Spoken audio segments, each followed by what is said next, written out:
আগামী মাসের 25 তারিখ এশিয়া কাপ বাছাই পর্বের গুরুত্বপূর্ণ ম্যাচে মুখোমুখি হবে ভারত বাংলাদেশ।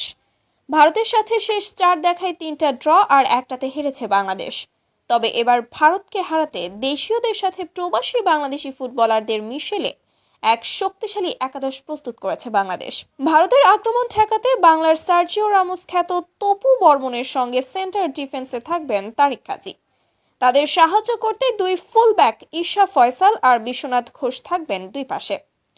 ডিফেন্সের পাশাপাশি আক্রমণেও সমান পারদর্শী ফয়সাল আর বিশ্বনাথ, যা বাংলাদেশকে দিবে এক্সট্রা অ্যাডভান্টেজ।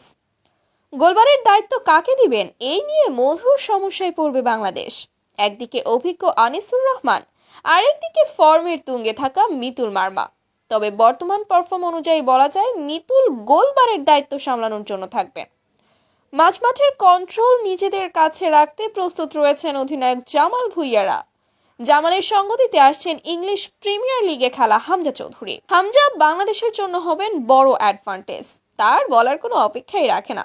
প্রিমিয়ার লিগে খেলা আর অতীতের অভিজ্ঞতা দিয়ে দলকে সাহায্য করবেন তিনি। হামজা এবং জামালের সঙ্গে মাঝমাঠের দায়িত্বে থাকবেন তরুণ তুর্কি মোরসালিন।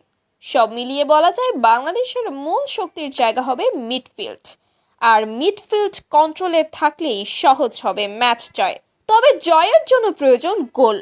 গোল করার জন্য শক্তিশালী আক্রমণ তৈরি করেছে বাংলাদেশ।